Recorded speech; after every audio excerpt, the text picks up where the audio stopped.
નમસ્કાર, તમે જોઈ રહ્યા છો મારો વાત ન્યૂઝ। સઠિયારડા ગામે યુવક પર હુમલો, લોખંડની પાઇપો ધોખાથી ગંભીર ઇજાઓ, 10 આરોપીઓ સામે ગુનો। મહેસાણા સઠિયારડા ગામે પૂર્વ આયોજિત કાવતરું રચી 10 જેટલા શખ્સોએ એક યુવક પર જીવલેણ હુમલો કર્યા હોવાનો ચોંકાવનારો કેસ બહાર આવે છે।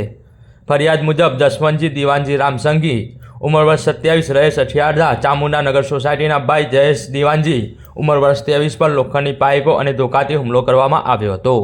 ફરિયાદમાં જણાવ્યા મુજબ દીવાન આવેજ ખાન, પરવેજ ખાન, બહેલીમ સહદ ખાન, અસદ ખાન, બહેલીમ નઈમ ખેગારભાઈ ત્રણેય સઠિયારડા અલબક્ષ ઉર્ફે બાણો તેમજ અન્ય 10 અજાણ્યા શખ્સોએ એક્ટિવા બાઇક આડી રાખી માર્ગ અવરોધી ઊભો કરી દીધો હતો। બાદમાં જયેશ ઠાકોરને માથા તથા સહીના ભાગે લાગેલ લોખંડના ઘા કારણે હેમરેજ સહિત ગંભીર ઇજાઓ પહોંચી હતી। વધુમાં હુમલાખોરોએ જયેશના મોબાઈલ ફોન કિંમત રૂપિયા આશરે 5,000નું પણ નુકસાન કર્યું હતું। આ બાબતે પરિવારે ન્યાયની માંગ કરી છે। પોલીસે ગુનો દાખલ કરી વધુ તપાસ હાથ ધરી છે।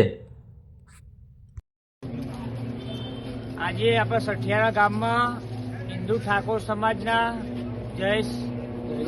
જયજી દીવાનજીના અમુક અધર્મી લોકો, મુસ્લિમો 15 થી 20 લોકો ભેગા થઈને આપણા ઠાકોર સમાજના યુવાન ઉપર આજે હુમલો કરવામાં આવ્યો છે। છેતરીને એકલતાનો લાભ લીધો છે, એટલે અત્યારે લાશમાં દાખલ છે અને પાછું સિરિયસ છે। એ તમામ ઠાકોર સમાજને અને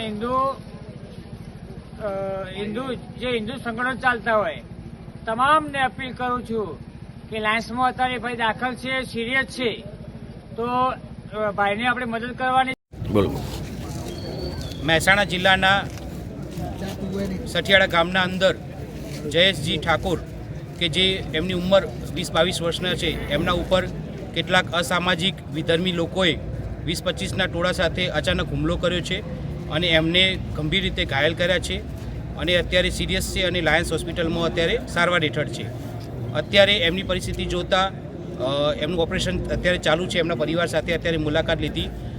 રાષ્ટ્રીય રાજપૂત કરણી સેના પ્રદેશ અધ્યક્ષ જયદેવસિંહ ચાવડા તરીકે મેં એમને જે પણ ફૂલ નહીં તો ફૂલની પાકડી જે મદદ થતી હોય કરી હતી અને દરેકને વિનંતી કરી છે કે આપણા ત્યાં જે સ્કેનર આવે તો એમના ભાઈનું સ્કેનર છે અને જે પણ મદદ થતી હોય એ આપણે મદદ કરવા માટે વિનંતી છે।